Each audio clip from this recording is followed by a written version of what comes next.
message to the billionaire class: you can't have it all.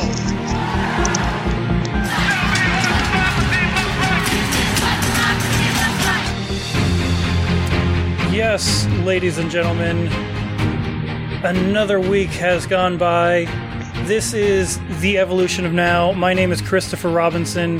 I am joined this week by my buddies Jordan Speed and Michael Beswick. How are you guys doing this week?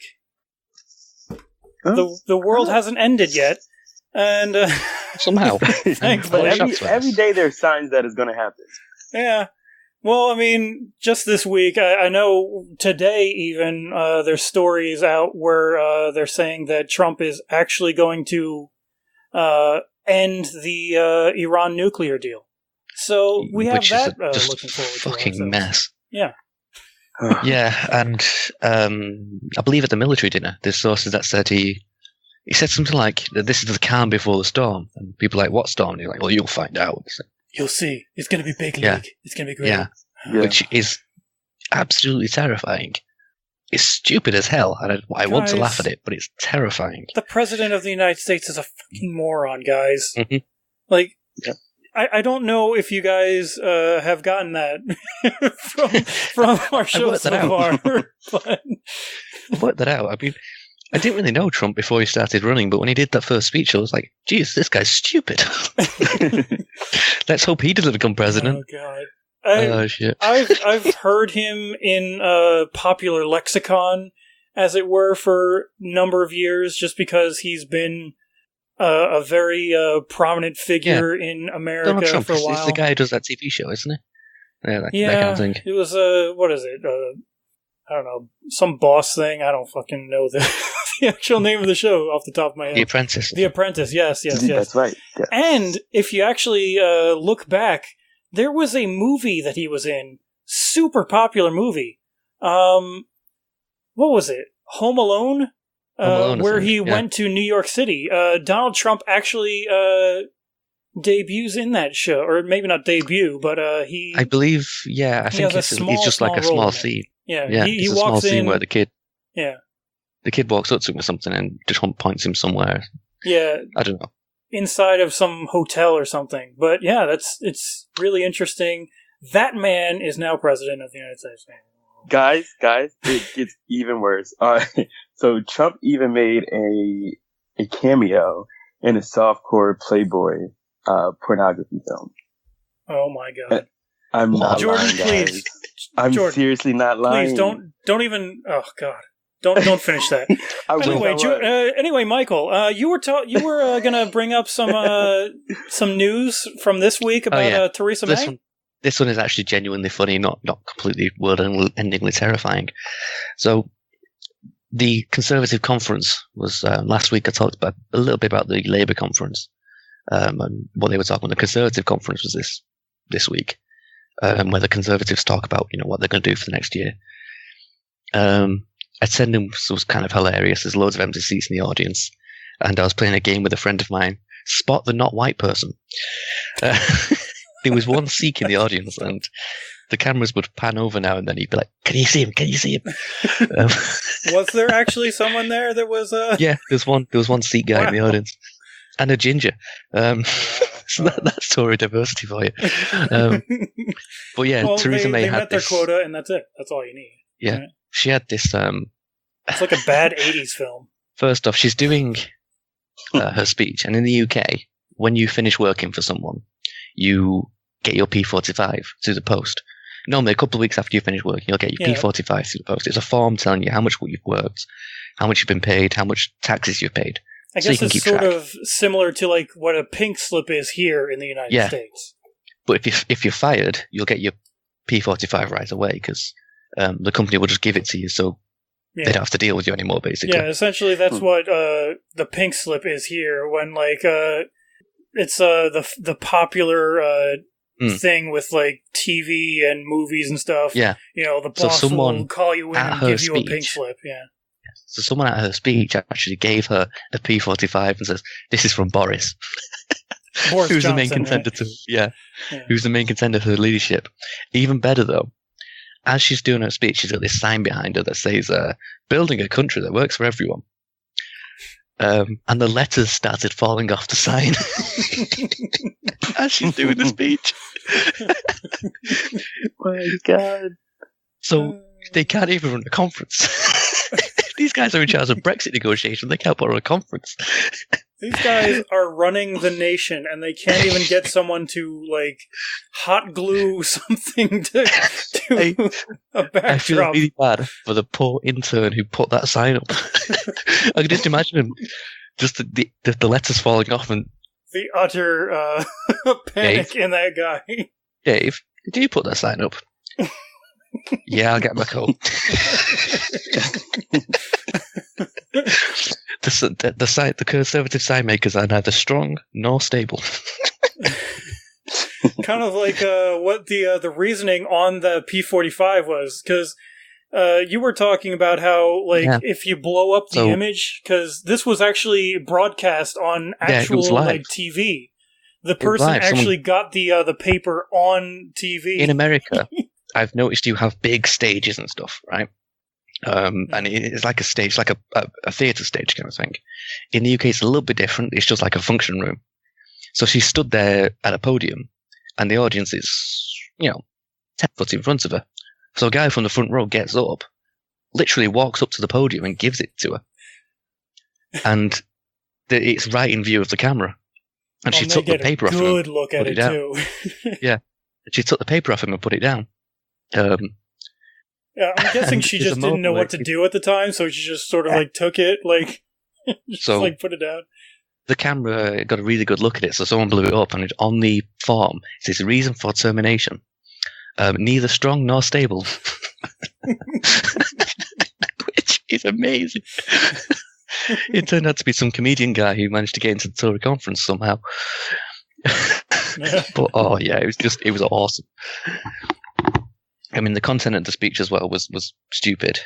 They kept making a point of, they'd highlight, mental health services have really been coming down in this country, and people have trouble, house prices are rising, and people have trouble getting houses, and youth unemployment is quite high, and people are having a really tough time recently. I'm like, yeah, whoever's been running the country the last 8 years has really made a pig's ear of it, hasn't it? Just a little Honestly, bit. It's weird. They're going on about all these problems and how they're planning to fix it. I'm like, May, you've been running it. This is your fault. I mean, if you cut the police forces, that was another thing that, was a big thing. The police force in Britain even, commissioned their own attack ad on, I think, the Tories at one point. The police union did. Yeah, right. And because they've been cutting their funding forever. Yeah. Hilariously, to the point where there's many things where the police, it's safer for everyone if the police don't respond to some things, which is... Sounds a little bit like the United States. Yeah. But for different reasons. Yeah. The police aren't equipped to deal with many problems because they don't have the money. Yeah. It's been described by some police chiefs as dangerously low funding levels and dangerously low staffing. We need more police. Yeah, and I'd say, what usually seems to happen with that is, okay, this thing's running really well, and let's say crime goes down for a while, and then because of that, all of a sudden the lawmakers are like, oh, well, we're spending too much money on these police officers because they're not doing anything. Well, but we have these... you need that. We have volunteer police officers here, as well as the actual police force who are trained. And they've been replacing the actual police officers with the training with these volunteers. The volunteers are great. That seems a problematic thing to me. Just saying. They have a function. They'll do things like stand on the high street and, coordinate with CCTV and coordinate with the actual police. I mean, we have volunteer firefighters here. It's, I guess, and they'll similar, have a little bit of training, but not as much as an actual fully qualified police officer. Yeah. The problem is, there are many situations a volunteer just can't do. You need a properly trained police officer with all the legal rights and the know-how. And they just don't have enough to deal with it all. Yeah. and the Tories have been the ones leading the Yeah. charge on that. But that wasn't actually going to be our main focus tonight. We like tangents. Yeah, we're really notorious at this point, I guess, for tangents. But let's get to our main topic. If Mr. Jordan would like to usher us into our main topic of the night. Hello. Oh, hey, Jordan, are you still there? Hey, I wasn't sure if you were there. yeah, I'm still living. I don't know if you took a bathroom break or something. I don't know. I'm not going to disclose such information, but you're in there. Right now, aren't you? Maybe. But that's neither here nor there. Wow. That grunt was just, oh God, dude. Jordan. Don't judge me. So tonight's topic is going to be about guns. In the wake of, this has been a long time coming, and so I'm just going to set things up for us. So on October 1st, 2017, thousands gathered to sing and dance at the annual Route 91 Harvest Music Festival in Las Vegas. Country music star Jason Aldean was performing his festival closing number when all of a sudden the pounding sound of gunshots overtook the room. Portions of the audience momentarily stayed planted, mistaking the sound for fireworks. Running for their lives, many escaped or hid away, but sadly 58 people could not. Hundreds more were injured from the shooting and the subsequent hysteria. It became the deadliest mass shooting ever committed by a lone gunman in U.S. history. In 2012, a pitiful man walked into Sandy Hook Elementary School and slaughtered 20 children and 6 adults before shooting and killing himself. America came together after the tragic event, vowing to protect our children and our loved ones from future reoccurrences. We lied. Since Sandy Hook, there have been over 1,500 mass shootings and counting in America. Congress failed to pass meaningful gun legislation since Sandy Hook. Uselessly, we lick our wounds and prepare for the next mass shooting to happen. We have become accustomed to mass shootings in America, and at this point, guns are as American as baseball and apple pie. So, with that said, I want to know how the two of you, what are your reactions to what happened on that night? For me, it's like you said, it's just another day in America. It's so sad that is the current state of America. Like, we had the shooting in Florida not that long ago, where a disturbed man went into a nightclub in Miami and shot and killed many people. I can't remember the figures anymore, but he killed a lot of people. What was before that? There was also a San Bernardino shooting where a couple went into a Christmas party, I believe it was, and shot up their co-workers. And still, no gun legislation. What else was there? There's been so many. They run together. Yeah, I mean, honestly, I do still remember, like, a couple years back, the guy that went into a movie theater while I think Batman was playing or something like that and shot up a number of people. These things just keep happening and nothing gets done. And what really bothers me is how, even just the Republicans themselves, how every single time after these things, they say, oh, well, this is a mental illness. And this is all just about mental illness. So, how about you fucking do something about that mental illness?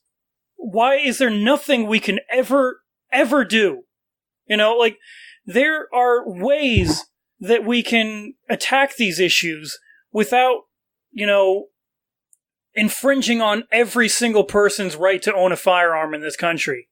And there was actually something that Barack Obama even put through in his last few months as president to prevent mentally ill people from buying and purchasing and owning firearms.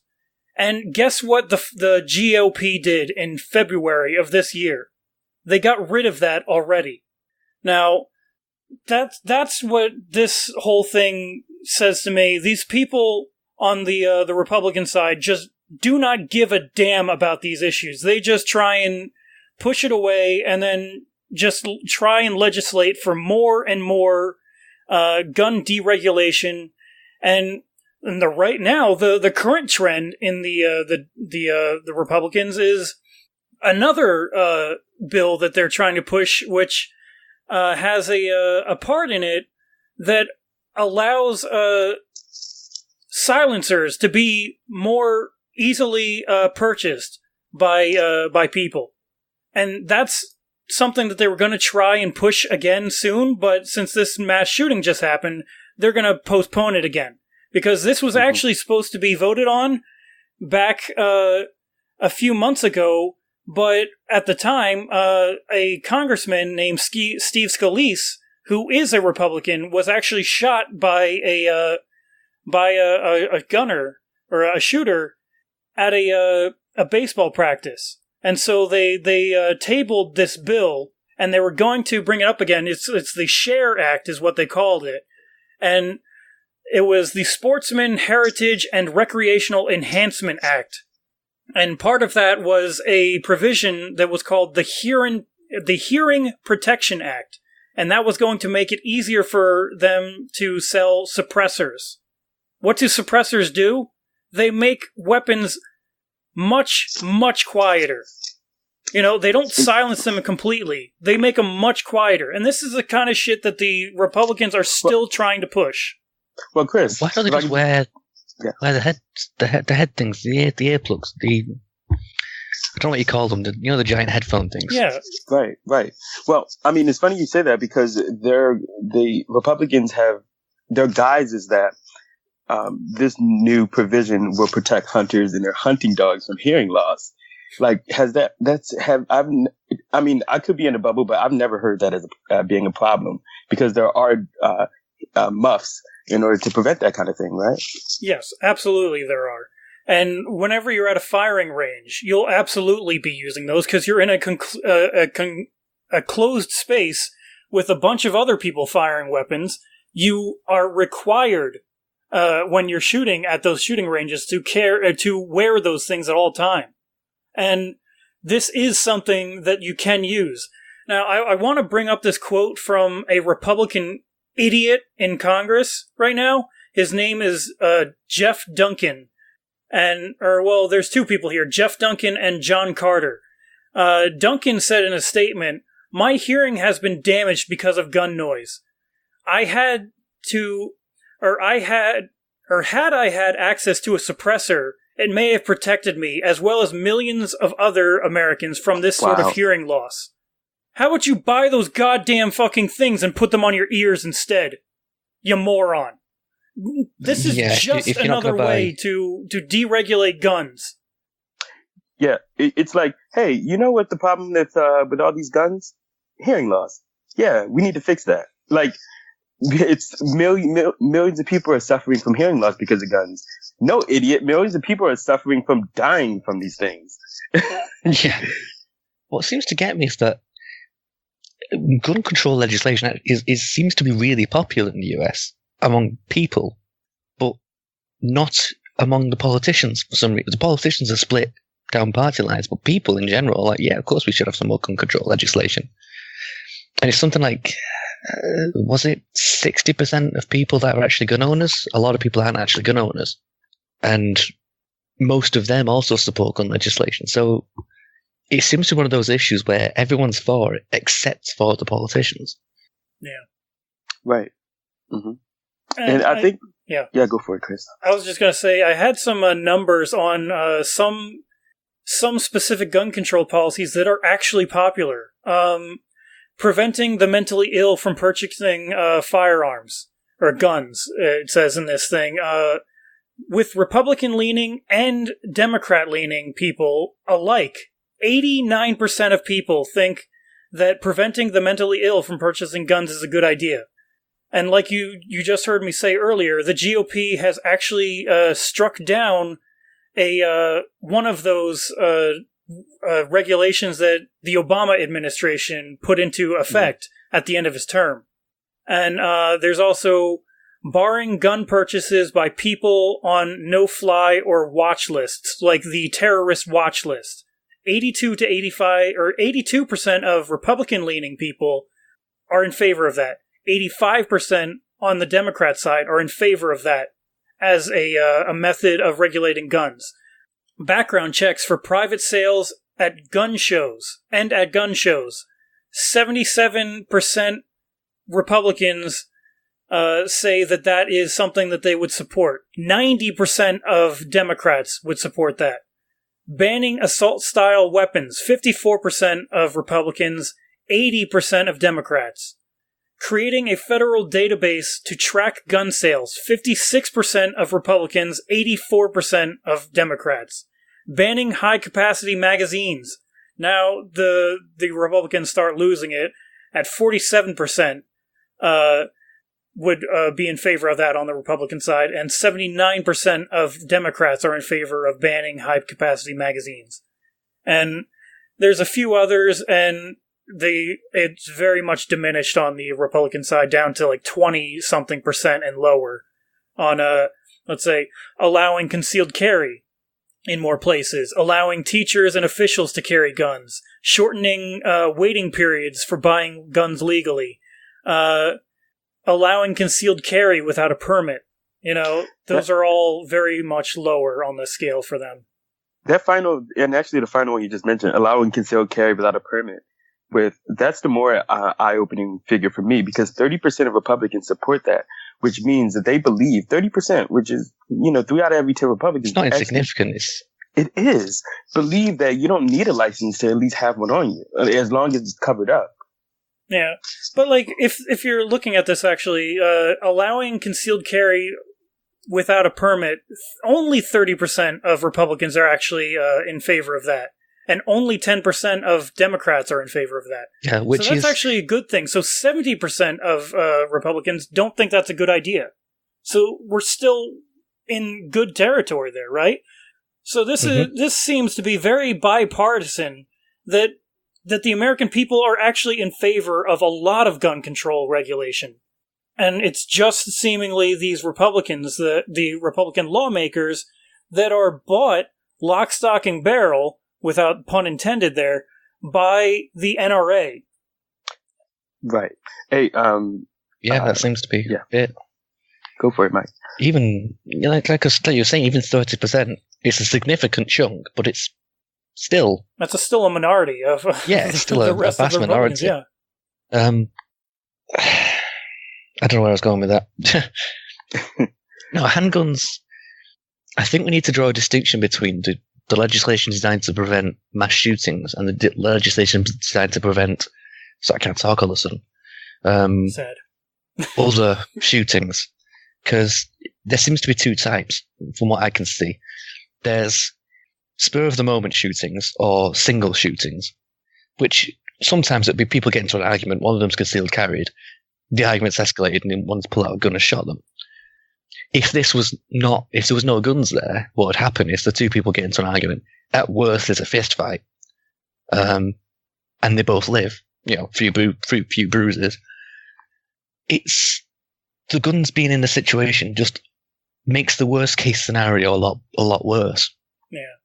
From what I can tell. And then you got the mass shootings, which is a whole other ballgame where you've got people who have access to like 50 odd guns in the house with thousands of rounds of ammo and stuff, and you're like, why do you have this? Yeah. This is insane. And even yeah. I'm sorry, you want to go, Jordan? Oh no, hog the scene here. I just had a couple of points to make, but you can go. Oh, that's okay. I have a little quick thing, at least to say to that, and a lot of that does have to be our regulations or lack of are to blame. We don't have any federal registry of gun purchases. In many states, there is no limit on how many guns you can purchase at one time. Yeah, I mean, the shooter in Las Vegas, he had a stockpile of guns, and also he had at least 50 pounds of explosives in his vehicle, and about 1,600. I'm doing it straight from my head. 1,600 cases of ammunition, I believe. So yeah, probably rounds of ammunition with Probably 1,600. Yeah. Right.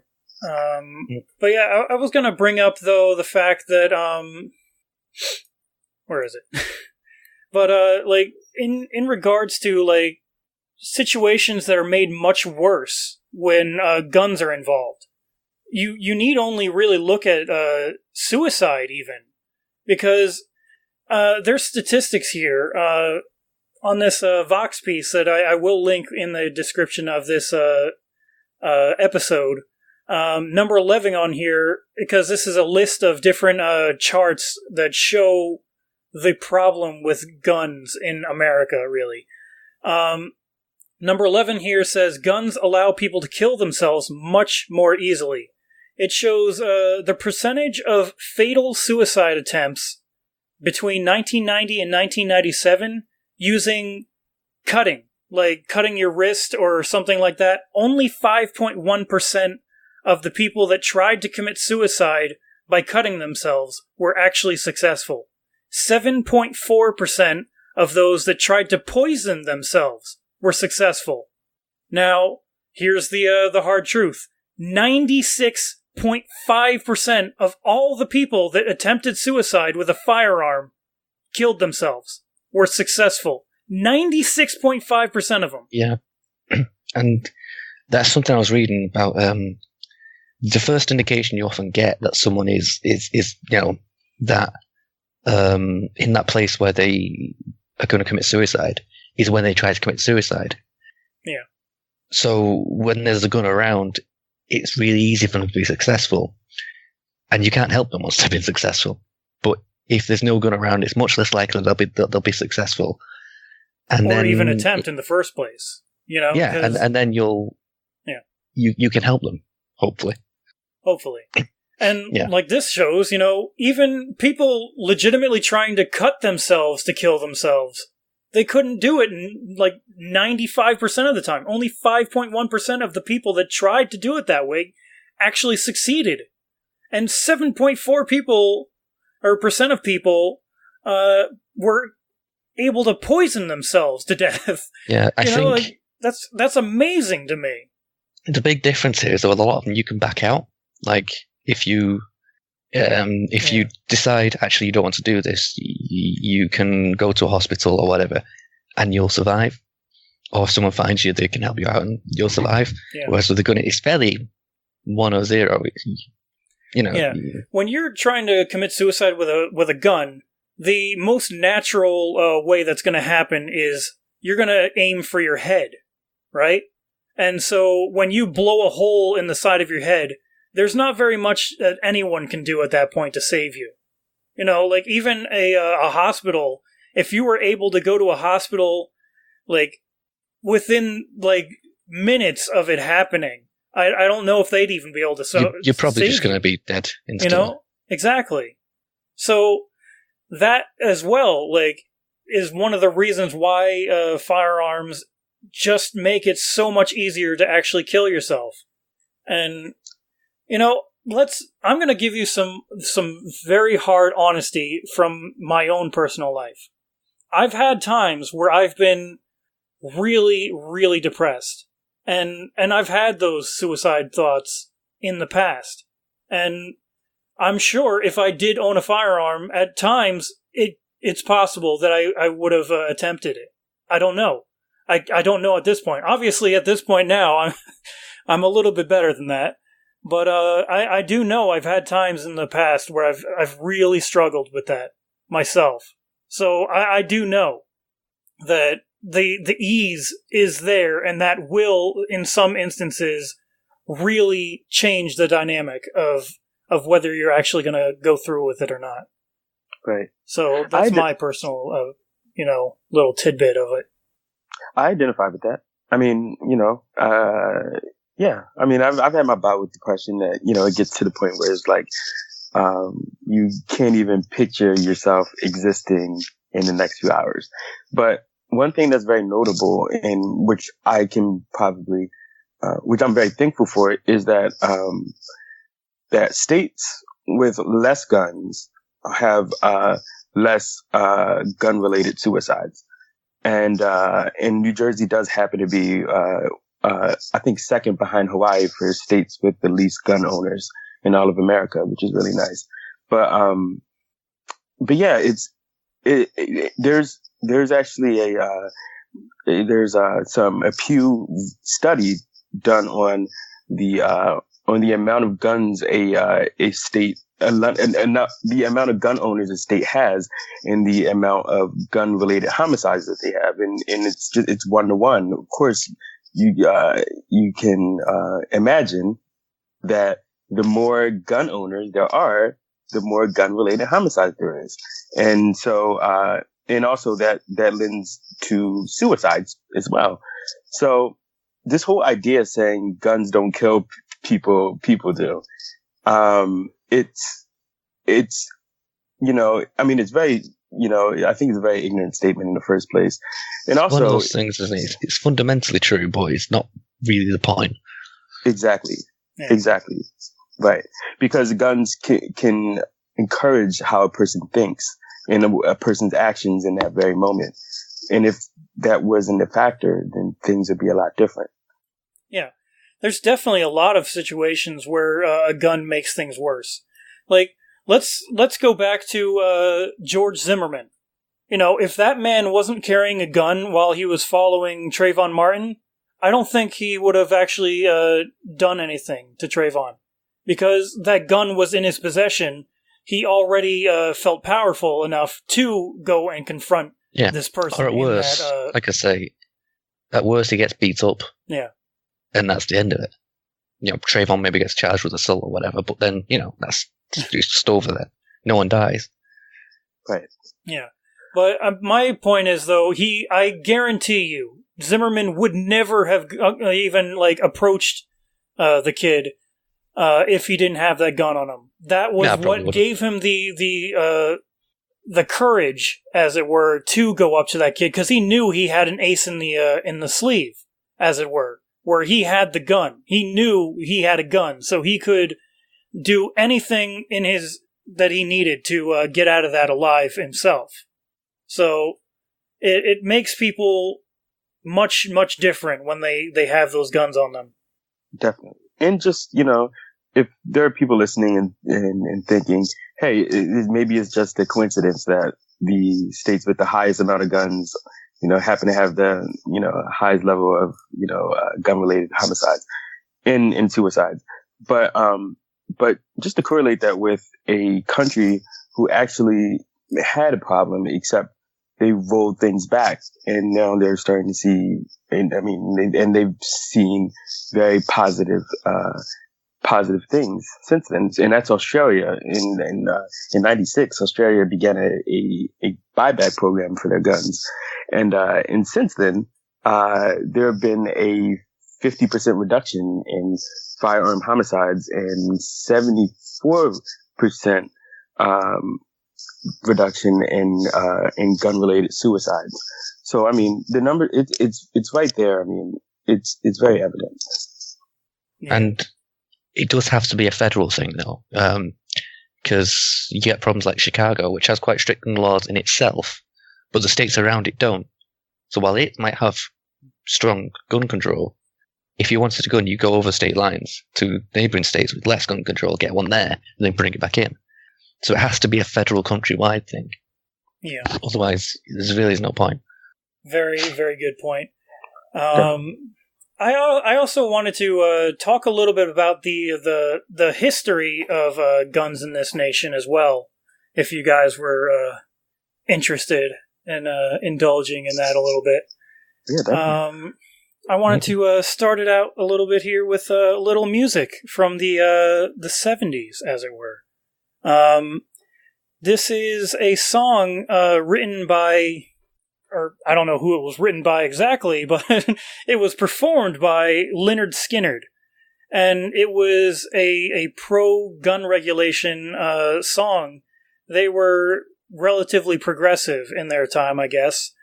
And they saw a problem with some guns and what was called a Saturday Night Special. So they mention it right here off the bat, and we're gonna, just let's listen to this real quick. Mr. Saturday Night Special. Got a barrel that's blue and gold. That ain't good for nothing. But put a man 6 feet in a hole. So, you know, like, it's really, really interesting that, like, even in the 70s, that we've had activists trying to clamp down on guns in this country, and yet in the modern day, we still don't have these things solved. We're still dealing with these problems. And what was called a Saturday Night Special was there was guns back in the 70s and the 60s that they termed Saturday Night Specials. And these guns in themselves were really, really cheap. And because on the weekends, these guns actually started flying off shelves of stores on the weekends, especially in urbanized areas. And predominantly African American type areas, and it is interesting to me to think that this is the one situation that was scary to people, was the one that actually affects African Americans the most. You know, where African Americans were the ones buying the guns and everything. So it's just indicative of our entire history with guns, though, too, in a lot of ways. Because if you go back even further, not even that much further, in the 60s, 1967 to be exact, there was a new movement happening in California called the Black Panthers. And the Black Panther Party was a group of African American men and women that came together to try and protect their communities from the overarching abuses of the local police forces. And so what the Black Panthers were doing at the time was they would go around their community, and if they found a cop pulling over one of the members of their community or heckling them in any way, they would show up with guns on their backs or in their hands and confront them in some ways and they would even be shouting out legal advice to whoever was being heckled by the police at the time. And this led legislators in the state of California at the time to then be like, oh wait, we have a problem here.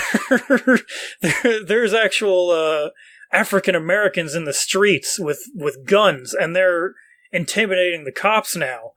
And instead of it being the other way around, where the cops are intimidating the hell out of the African American community. So what the legislature was trying to push through a gun ban of sorts, where you could not actually open carry weapons anymore in the state. And one famous thing that happened back then in '67 was that the Black Panther Party, they knew this legislation was being pushed for in the government in California. So one of their leaders decided, let's show up to the Capitol House with guns. And yeah, they did so, and nobody got shot or anything. They didn't actually shoot anyone, obviously, thankfully. No guns were fired that day. I do believe some of the Black Panther people willfully got arrested and all that, but ultimately their show of force, because they even went into the legislature room while they were in session with their guns at one point to try and send a message, but unfortunately that message backfired on them in some ways, and it made the legislators more determined to cut down on the right to open carry in the state, and ultimately those that legislation was passed. And I will add, this was under Ronald Reagan's governorship in California too, which is very, very interesting. It might just be me being English, but I hear like when you get Americans turn up to protest with like rifles and things, and I'm like, this is a problem. You've got a really politically charged situation, lots of heated emotions, and guys walking around with bleeding like rifles. I don't know what you call them, but long guns, I think, is something. Yeah, long guns. Yeah, I'm tempted to say assault weapons, but I know assault weapons is actually a really vague term. Yeah, I guess long guns encompasses rifles and shotguns and all of that. But even handguns are bad enough. But yeah. And they'll say things like, we're defending ourselves, we're defending free speech, and no, just leave the guns at home. For God's sake, you're making everything is more charged. Nothing can be the same when there are guns in the room. Yeah. I feel like. True. It's why our police aren't armed, because, you might say, well, they'll never use it unless they need it, but every situation is more volatile when there are guns knocking about. Absolutely. And I think with what you were referring to, Chris, with the Black Panthers and in their in them appearing in in the Capitol, I think well, a lot of that was an eye for an eye, and whatever, when people may have their own I guess I don't know thoughts on that, but unfortunately, and it still does happen to be a problem, that, that is in the way to, I guess, counter that type of, I guess, aggravated behavior from, I guess, the police. I mean, those communities are over-policed. They're, and they get harassed more times than just about any other community in America. Yeah. And so... Yeah, that was the other part. There seems to be a racial component to it.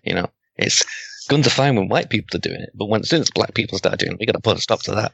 Exactly. Like Ted Bundy, who's holed up in a federal building. I know it's a little was it like a wildlife refuge or something? But threatening to shoot police and stuff, and no one cares. Eamon Bundy Right. and the rest of them, yeah.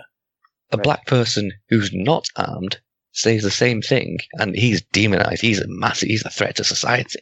Well, obviously they're a thug, they're a criminal, they're a gang member. And there is a lot of the times where I think, I don't quite support you, but I get the point. Yeah. Right. And the motive to protesting is different, especially with when it comes to the Bundy case and the Black Panther case. I mean, when it came to, now I feel like we're in a different time, and the reason for a lot of these gun deaths and the high purchases of guns that you're starting to see now is not, these disenfranchised communities. And that still is a problem, and they do make up a share of the gun buyers. Except now it has to do with I guess it has to do with being very, I guess, what's the word for it? Just paranoid. It has to do with paranoia, and that paranoia is very fueled by the political discourse and in the media, and what the media has been spoon feeding the public for years and years and years. And so, and of course, for the most part, that's Caucasian men with the more the paranoid thoughts about what the future may bring. Now, when it comes to the ghettos and the projects, a lot of that it's crabs in a barrel. And what I mean by that is when you take, it's very self-contained. A lot of them don't leave that where they came from, and a big reason for that is because they're very they're not receiving the funding that many communities outside of them are getting. And so because of that, they're fighting for scraps, and it makes things all more volatile. when it's in America, because the access to guns are a lot easier than anywhere else. So yeah, you take away someone's resources and they have, and all they have is guns in abundance, then, I mean, they're going to fight for what's left. Yeah, that's very true. And this isn't happening, in my opinion, just without, like, reason. There's nefarious reasons for most of this, corralling all of the African American community just about in this country into not suburbs, but urban areas, and highly concentrating them, and then they aren't able to get gainful employment in the area, and because of this strain economically that they all feel, a lot of them turn to what's easy, and what's easy is crime and carrying a gun around and being a gangster in some ways, and that does happen a lot, and it's because the government itself has, over the years, corralled these lower, economically situated people into these areas over time. And there used to be legislation in some places where, like, there were actual things on the books that in some jurisdictions you could not move into some cities and towns if you were black. It was legitimately banned in some places. Some communities just would not allow black people in there, and they would even, like, go to court over it if someone actually did find one living there suddenly. And it's crazy. Yeah, definitely. I mean, and from the 30s to the late 60s, the Federal Housing Authority was complicit in just denying mortgages in, racial-based policies. So, and a lot of that led to denying mortgages to people of color, and which just, of course, fueled segregation even more, especially around the time where they were actually helping people with their mortgages because of the economic troubles we were facing at the time as a country. So yeah, I mean, a lot have come together in order, to make what we see today in terms of the disparity within these communities. So yeah. Yeah. Sorry, I've been quite quiet. I'm just listening. I'm incredibly interested in your racial history. It's scary how recent it all is. Like, I hear about it. It sounds like something that would have happened 200 years ago, but it's like, you're talking a couple of decades. I mean, There are people still alive today that went through these times, like, that is for real. Like, all of the older generations, were alive at this time. I think my parents, were born in either the 50s or the 60s. So, I mean, it was in their lifetimes that this shit was happening. That these fights were happening to get the same, equality. And obviously today we still don't have the same equality between African Americans and whites in this country. We still have different rules for people. And we see it even just on the media itself. Like we were saying, any time that they show, like, a black person that used a gun to kill someone or something like that, thugs and criminals, thugs, gang members, criminals, that's all you ever hear. They call them thugs and criminals. And the sickening part is, right, like, with this very last mass shooting, what Fox News said about this shooter is so grotesque that it's beyond reckoning. Like, one of their anchors, like, you were telling me about this earlier, Jordan, where one of their anchors said that they couldn't hate this person for what they did, the shooter in this instance. When have they ever said something like that about a black person that shot someone? When have they ever said that? And this guy killed 50 people, injured 500 more, and they say they can't hate this guy because they don't know enough about him. if that doesn't show you a gigantic bias, I don't know what the hell does in this country anymore. Because that is just so stark, and like I said, that was Fox News. Unshocking, I guess, in some ways. But Yeah, I'm really not surprised. But can you possibly imagine them, like, let's say a Muslim did the shootings here. Can you possibly imagine Fox News going out and saying, I can't hate him for what he did here, because I don't know enough about him? I mean, it's an you've obvious got to bias, laugh isn't along it? with that, because there's no way that they would ever say something like that. Right. Definitely. And I think one thing we do have to take into account is, and it does seem almost unbelievable how America is still stuck in this rut that they've created that we created for ourselves, and in terms of progress. And, you know, and a big part of that is America is the hotbed of racial-based segregation in the world. And so, and we've been for a long time, yeah. And we still are. And so it seems for a second, I mean, like where you are, Mike, it's probably hard for you to even conceive of a, I guess, of a climate that's It is. like yeah. The only guns I've ever seen is when I go to the train station or the airport and the police carry them. And even then, it puts me on edge. We're talking about, like, the racism, right? Is that what we're talking about, Jordan? Yeah. On that? Definitely. No, and If you see the racism that, like, similar levels of racism there in the UK, is that what your question Yeah, was? sorry, that's Sorry. that sounds disjointed. No, it's where my head's going.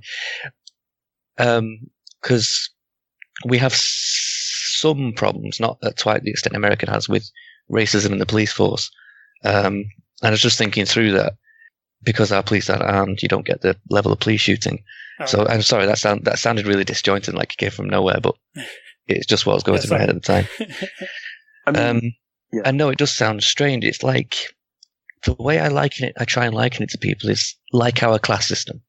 In the UK, we have sort of this weird ingrained class system that comes right back from medieval times, when you had, lords and serfs and stuff. See, I knew they were still medieval over there. And So right. it's blurred a bit. We don't have the rigidity of it, but there is still definitely a class divide. And I imagine American racism like that. It's just sort of everything in the culture it sort of revolves around it and goes through that lens. Yeah. So it can be really difficult for me to understand it. Mm-hmm. Yeah. I can just see the effects and think that's kind of fucked up. Like, they're segregated. I just want to mention one little fun fact, that our racism is so prevalent that I think we've mentioned this on a previous show, but our racism is so prevalent here in the United States that the Nazi Party in Germany, actually, when they were looking for precedent for their really racist policies against the Jewish community, they looked to the United States for inspiration and precedent for what they wanted to commit there during that time in Germany.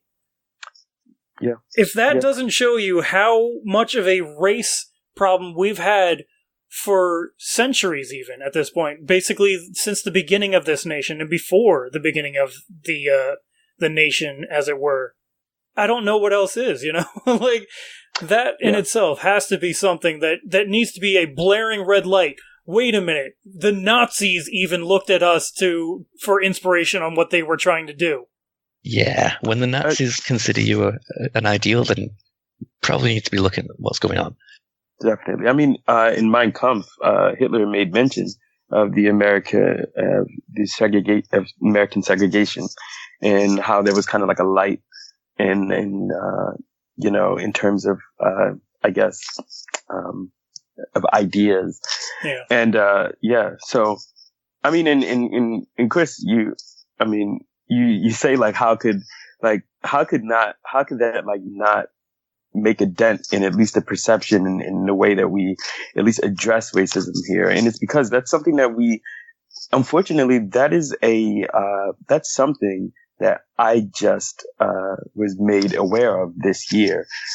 We didn't learn that kind of stuff in the education system here in America. That's something that you just kind of have to find out on your own. So yeah. Yeah, it's just such an interesting point, though. Like, I mean, obviously, I'm not saying that like anything other than just that's super, super interesting that even the Nazis wanted to look for precedent for what they planned on doing, and they looked here, and they got a lot of precedent here. And in some ways, they even looked at our stuff and it was like, oh wow, that's a little bit too far. So it's amazing. But let's get back to gun control and all this, you know. Well, you know what? Actually, just before we go to that, just 1 second. I actually wanted to go over a reaction from Theresa May, actually, in fact, over the attacks and the latest attack in Vegas. And she said that, quote, "I think it's up to America what gun laws they put in place. I think most people would look at this and assume that people in America would be shocked by this attack, that they would want to take action. But others," she added, "will take a different view from that." So, I mean, so yeah, even, Mike, you don't seem to be the only one that's kind of, you know, a little bit, dumbfounded by the reaction that we're having here. Yeah. It's one of those rare moments I'm like, yeah, that's quite right, Theresa. Well, even a broken clock is right once or twice a day or something like that, right? Yeah, well, I mean, so, like I say, it's easy to be against gun violence in everywhere except the US, though we do have we're one of the stricter countries on gun control. We have some of the strictest gun control in Europe. So I suppose it's easier for us to say. True. So yeah, back to you, Chris. You wanted to advance the discussion a little bit? I mean, I just want to go back to more of the gun control thing instead of going too much on crazy tangents, because, I mean, there's so much here that it all pieces together. But, like, going back to 1967, though, at that time, Ronald Reagan was very much in support of this gun ban, and everything, and later on in his career, he became president of the United States, and he was very much decidedly at that point pro-gun rights, which is really interesting, because he was very much in support of banning guns when it meant that, you know, the African American community had them, but then later on, when he was dealing with the entire country and predominantly more white people, then he was more okay with laxing gun regulations. But not only he was, against in support of that gun regulation, the NRA was in support of that gun ban as well in the state of California. Very interestingly enough. Now, later on in the NRA's membership, I believe in the 70s or 80s, after that whole thing, the NRA actually was going to try to go more, like, they didn't like where the NRA itself was going, with them becoming more and more of a lobbying group, and some of the founding members were actually going to try and scale back the presence of the NRA into more of just like the sportsman hobby part of gun ownership, and less on gun control and all of that. But I believe it was in the 80s.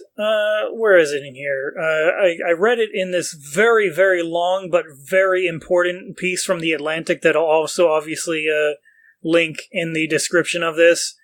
That there was actually a coup in the NRA itself during the 80s, I believe it was, to take over the party.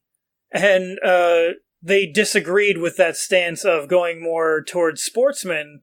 And here it is, I believe it's in 1976. The if I can read here a little bit, the NRA leadership didn't fully grasp the importance of this shift. In 1976, Maxwell Rich, the executive vice president, announced that the NRA would sell its building in Washington, D.C., and relocate the headquarters to Colorado Springs, retreating from the political lobbying and expanding its outdoor and environmental activities. Rich's plan sparked outrage among the new breed of staunch, hardline gun rights advocates.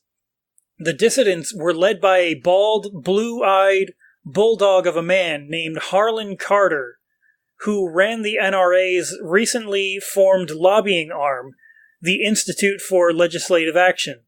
In May 1977, Carter and his allies staged a coup at the annual membership meeting, elect the new executive vice president, Carter, who would transform the NRA into a lobbying powerhouse committed to a more aggressive view of what the Second Amendment promises to citizens.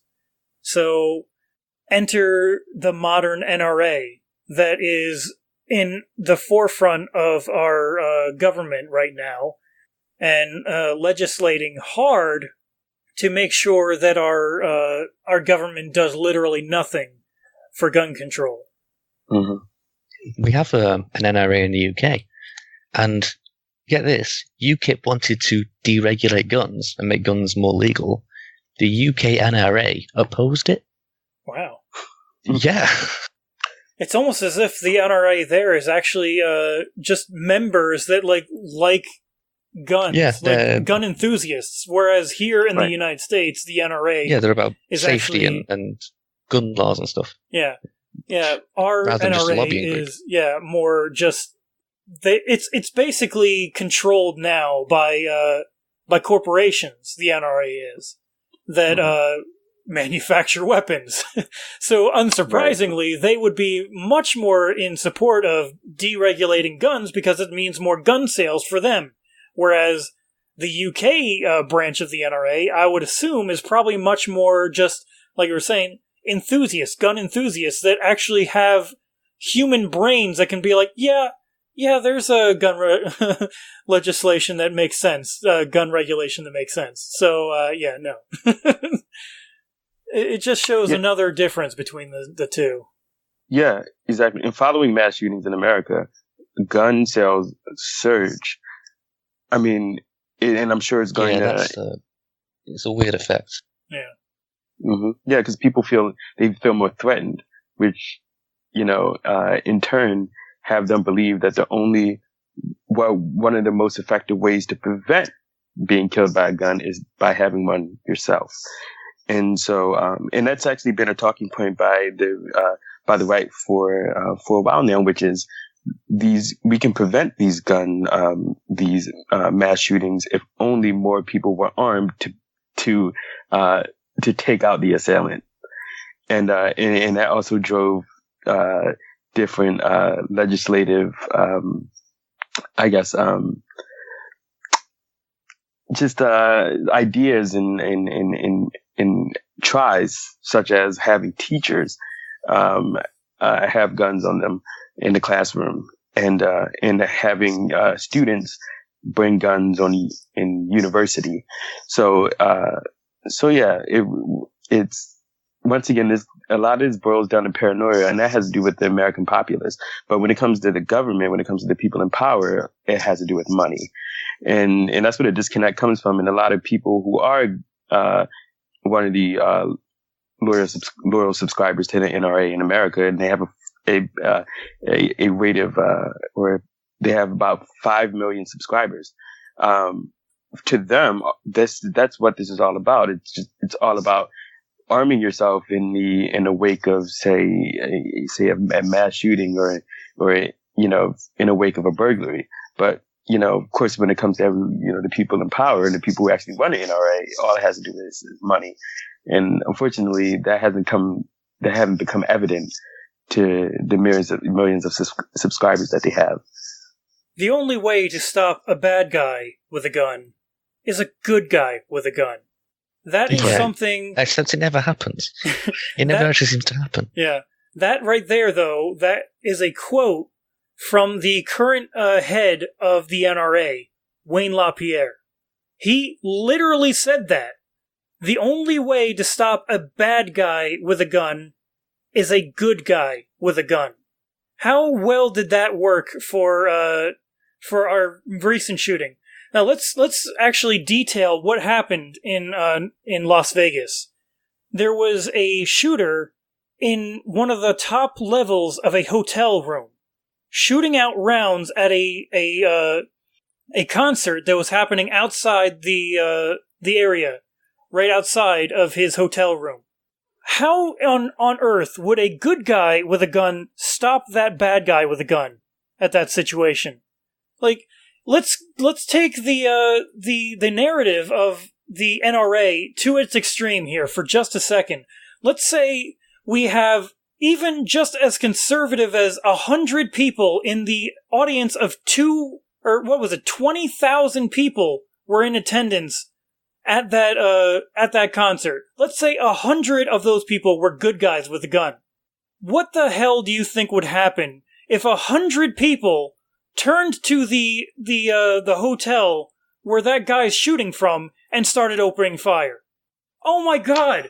These people would have murdered innocent people in the hotel, everywhere, on every level of the hotel room, or the hotel itself. We would have so many more people dead right now and injured. It would just make things so much worse. Yeah. And Chris, that's assuming if they even know where the shots are coming from. Exactly. I mean, a lot of people haven't necessarily been in that situation, so we can't, so like these Republicans, they make like these action movie star delusions that, all of a sudden your senses will kick in and you'll know exactly where and how to take this person out. And it's like, it's not like that. I mean, for the most part, if you are in a public space, which these mass shootings happen in, there was going to be a lot going on. There'll be a lot of people running, tripping, falling over, and pushing one another, just for to find safety. And what are you going to do? You have a gun. And then there's a problem of the police are coming in trying to figure out what the hell's going on. They see you with a gun, you're probably going to get shot as well. Yeah. Because they think you're the shooter. And then even in the audience itself, those 100 people, all of a sudden, they're hearing these shots, and they turn around, there's people with guns over there in the audience. What are they going to do? Maybe start shooting at those people. And now you have a giant, free-for-all shooting fest in the middle of a 20,000 person concert. And you can see how easily this can just spiral out of control. And you did point out the fact that my scenario there actually did give the people on the ground way too much credit, because I was even thinking that, well, maybe these 100 people could even have a general direction of where the gunfire was coming from this hotel. That might not be the truth, because there's echo that happens in those situations, and then you have people looking everywhere and maybe shooting every single building around them if they even think it's from a building. It's just going to spiral out of control. And one thing that was great that happened, though, was there was one gun-owning person that did have a statement that he gave to the media afterwards. I believe he was either in the band itself that was playing, or just a member of the band's staff or something like that. One of his roadies or something like that. He was an avid gun owner and an avid Second Amendment supporter. After this shooting, he realized, hey, wait a minute. Actually, gun control actually does make sense, it seems like. Because even if I were to have had my guns on me at that time, they wouldn't have helped me in any way. There's nothing I could have done with that gun that would have saved anyone's life.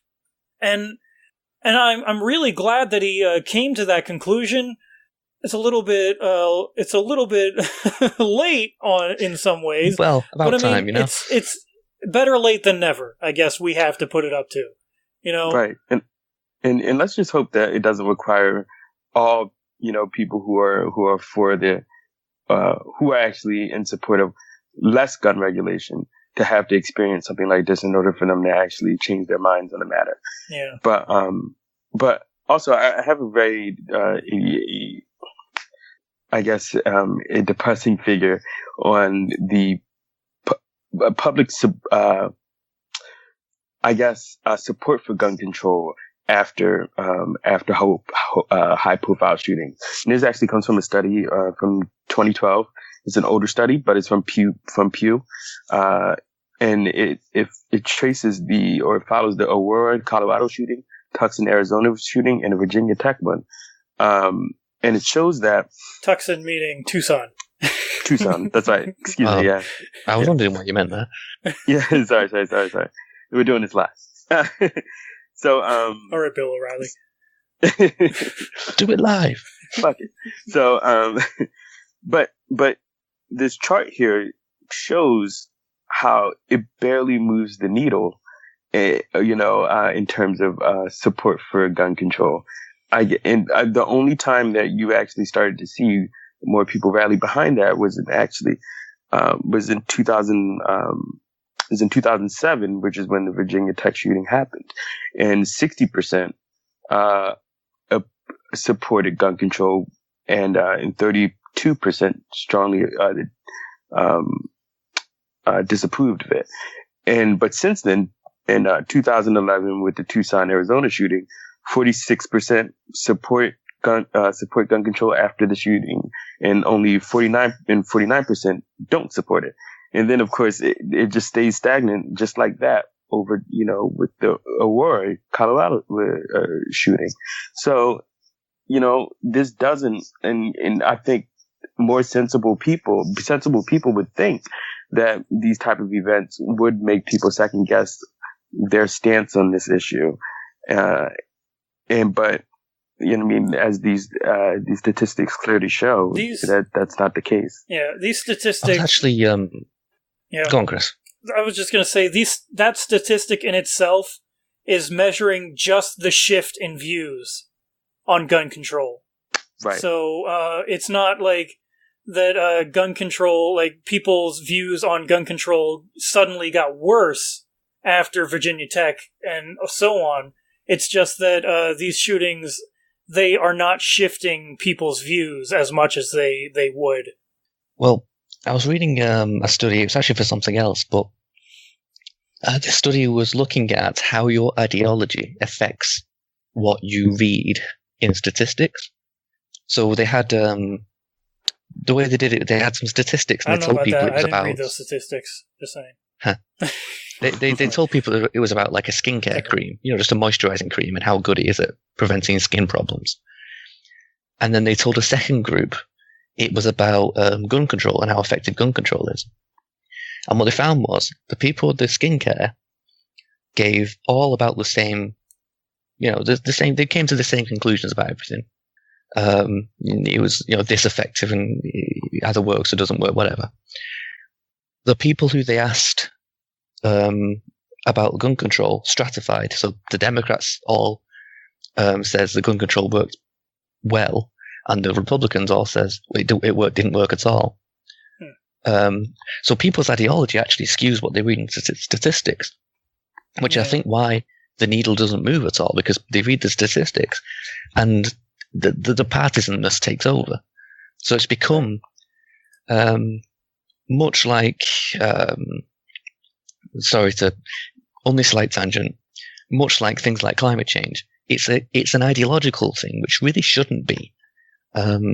It shouldn't be a partisan politics thing. It should just be what we do. But it's become politicized. So now people are so entrenched in their ideology side of the argument. It's really difficult to break that, because the lens through which they see statistics is all skewed. Yeah. So simply showing them more statistics won't work. You need to get to that root of why they see these statistics sometimes completely wrongly. Yeah. Now, there's one last piece that I wanted to talk about that actually shows some promise of something actually being done for. I don't know if you guys probably don't know anything about what a bump stock is in regards to weapons. And I didn't know anything about it either, actually, until this shooting happened. There's this thing that you can actually purchase for these weapons, AR-15s in particular, and other long rifles or long guns. That's called a bump stock. And what the bump stock does is there's a mechanism inside of the butt of the gun, which is that big piece that rests on your shoulder. And there's also a special trigger that's put into the gun itself. And it's sort of like a false trigger, where what happens is the operator can pull the trigger, and in most guns, in semi-automatic fire, that means one bullet will come out of the rifle, and then it stops. Even if you keep holding that trigger, there's nothing else that's going to be coming. And the only way to really fire the thing in an automatic way is to pull the trigger, let go, pull the trigger, and let go, and just keep going that way. Whereas the bump stock, what it does is it makes it so you hold the trigger down, and the bump back of the rifle itself, there's some mechanism inside the rifle itself that resets the trigger. And so you keep holding the trigger down, but the gun's trigger has reset, and so it fires another round, and it does it again, it fires another round, essentially making the gun fully automatic, which is actually, I would assume, should be something that's illegal, and that's why there's these alternative pieces that you can get to make a weapon fully automatic like this. Yeah, it seems like one of those that it doesn't necessarily violate the letter of the law, but it certainly violates the spirit, because automatic weapons are illegal anyway. Yeah. Aren't they? Mm-hmm.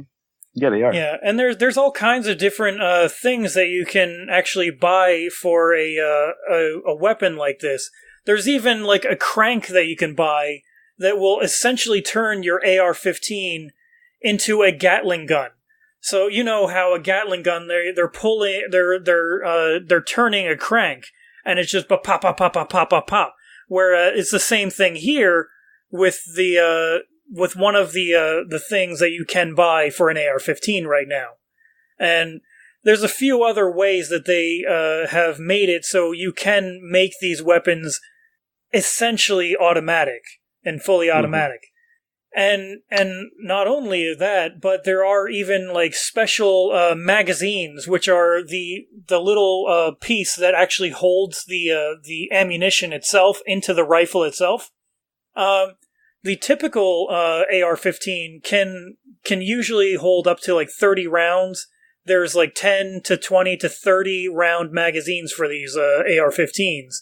But there's also special magazines that you can buy that can increase the ammunition to 60 to 100 rounds for stick magazines, which is just a long magazine.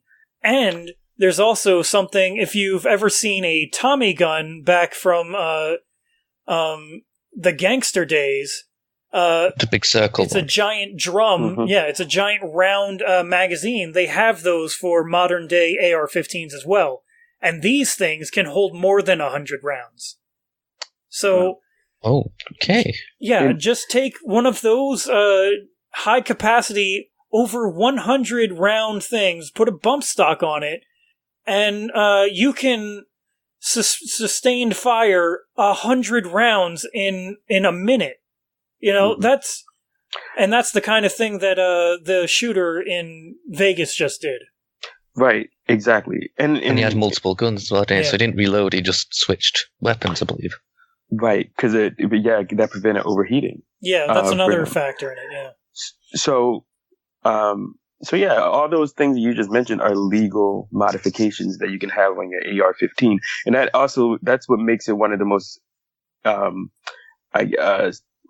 popular guns in this country. Yeah, it's highly modifiable, the AR-15. That's the exactly. thing of it. And just to put things into more, just to kind of fit it in terms of mass shootings, the bump stocks, which is what the assailant in Las Vegas used, like you mentioned, Chris, was also used by the assailants responsible for the shootings in Newtown, like I mentioned earlier. Really? Aurora, the Aurora shooting, and also San Bernardino. Yep. They also use bump stocks? Jeez. That's correct, yeah. And I think because It's of the interesting that reputation, we haven't heard about that till now. Yeah, I've never heard of one before this. me neither, because I'm not really guns. I don't like guns, but We don't but- follow gun culture, you know? We're not on the But- forefront of gun technology because it's just not in our hobby set. exactly. But unfortunately, bump stocks and instead of guns, bump stock have become kind of what a lot of people are putting blame on. So for instance, the NRA and as well as some other members in politics are they're pushing a well, let's see here. They're pushing a maybe I don't know, maybe not pushing, they're endorsing the maybe restricting the I guess the how easy or accessible bump stocks are.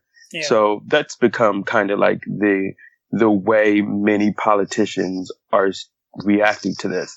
Not guns itself, but this modification in particular. Yeah. I mean, that's not sufficient.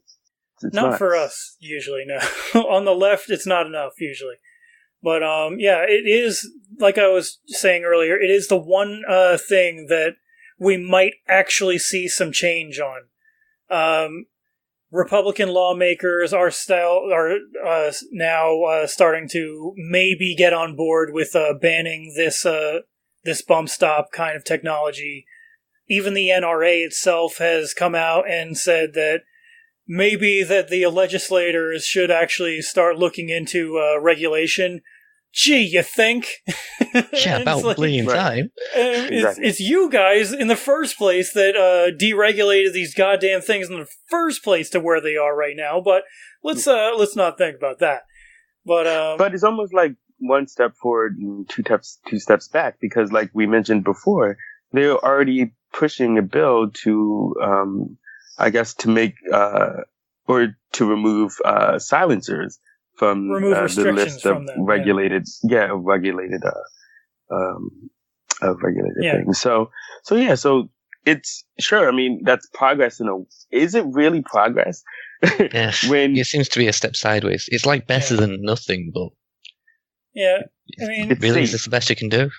It's safe.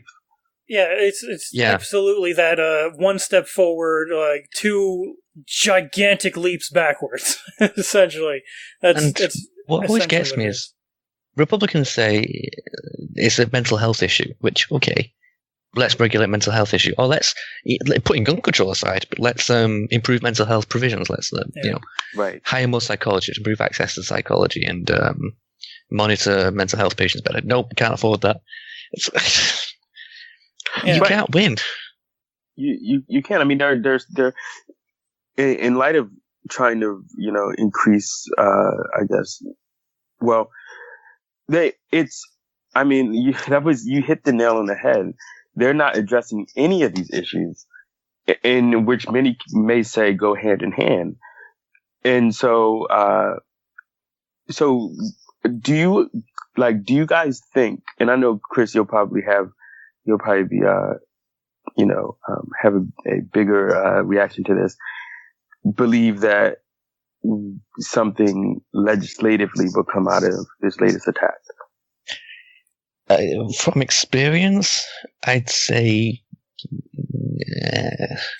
if it follows previous patterns, no. Everyone will cry about it for a bit, and then being cold, everyone will have a few prayers and hopes, and it'll sort of peter off as the news cycle dies away and moves on to something else. Probably, Trump will say something, and then everyone forgets about it. Mm-hmm. Yeah. Until it happens again, which it will. My read of the situation, at least, is I think we are actually likely to see some kind of regulation come out of the bump stock end of this, where they're actually going to do something in that regard. Now, how strict or stringent that is, I really couldn't tell you. But I see what they're gonna try to do with that, though, is they're gonna try and make it see, like, you see that we actually are sensible. We did some gun regulations, so now we can totally, completely ignore any more gun regulation at all, because we did something about it. So don't think about it. Don't talk about gun regulation anymore. We already did that. And I think we legislated this thing that should be illegal, so what else do you want? Which, yeah, automatic weapons are illegal, but making this semi-automatic weapon into an automatic weapon isn't illegal. Yeah. Right. That should be no-brainer, really, shouldn't it? Yeah, it's just, it's pretty amazing. But, yeah, I mean, you want to say something, Jordan? I'm sorry. No, it's okay. And just to further put things in perspective about how gun obsessed America is, I actually have a little, I guess a little game for you two. It's a guessing game, actually. And, we're out of time. Oh, no. I'm oh, shit. joking. Oh, damn. We're going to be going over time a little bit. That's all. Okay. Well, it's not very long, but it's only actually one question for you guys, and then I just want to see what you guys come up with. So, America is 4.4% of the world's population, right? And there are 644 million gun owners worldwide. How much of that share do American gun owners account for? Now, I have some selections. Is it 15? Well, I can't play this because I already know. You may already know. Okay. Is it 24%, 42%, or 53%? Oh, God, there are also... When you said 24%, I thought that's too specific. It has to be that one. So I'll go for 24%. Over 24. And I'm sorry. I'm very sorry. Yeah. It happens. It happens to be 42% of all guns. Well, all gun owners worldwide. That's how much America accounts for. Yeah, we are 4% of the world's population, and we own 42% of all the guns that are privately owned. We own 40% of them. Christ. That's insane. Just insane, guys. Oh yeah. My goodness. There's not much you can say to that. It's just like, holy shit. I'm speechless. Yeah. Yeah, that's the closer right there. Yeah. And with that, ladies and gentlemen, there's so much more that I wanted to get to on this, but we don't have enough time, unfortunately, on this episode. We got to wrap it up, guys. Thank you guys so much. We're probably going to have to do another ancillary episode on this or something. I don't know, because there's so much. We're probably going to keep coming back to gun control in the years to come, just because, well, probably next week there's going to be another mass shooting, or maybe next month there's going to be another really high-profile mass shooting, because that seems to be the way that it goes. So we're going to have to eventually come back to this anyway. So at that point, and like I said, they are going to be trying to push that SHARE Act.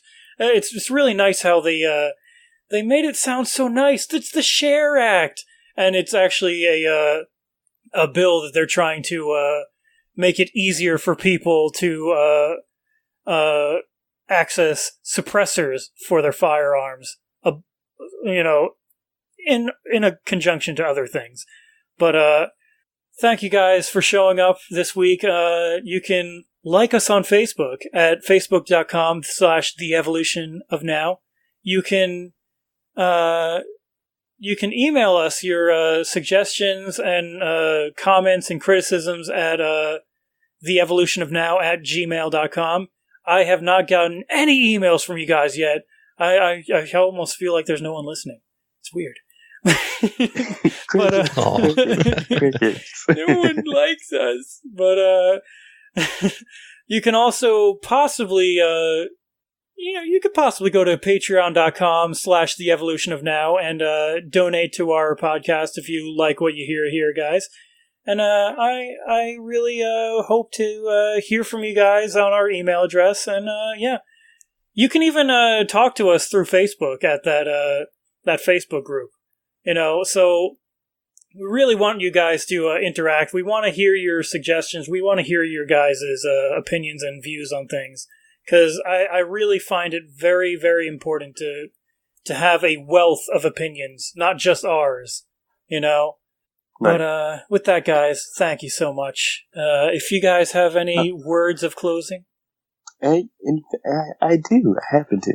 So, Jordan has words of closing. We're going to end it right now. So yeah, like you said, we're going to keep everyone up to date on, on gun legislation and especially this quote unquote SHARE Act that they have going on right now. And just be mindful of what's happening around you and call your legislators, like call your representatives, because there's power. There's power in that. Yeah, that does make a difference. A lot of people think it doesn't change anything, but it can make a difference.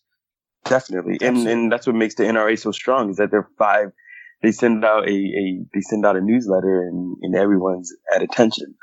They show up. They actually show up. And so I think we need more of that on this side in order to combat the NRA and what they're vying for. So yeah. Anything from you, Mike, to close out the show here? I was just going to say what Jordan said. Call your legislators to get in touch. If this is something you care about, which, you probably should, write to your congressman, write to your senators, write to your state legislatures, whatever other hierarchies you have, and be clear and, change things. Yeah. And then vote on it too. Make sure you actually show up and vote on those issues and be clear about what you're voting for. If you have the ability to do so, at least. So, yeah. So, thank you guys. You have a great week. We'll see you next week. Bye.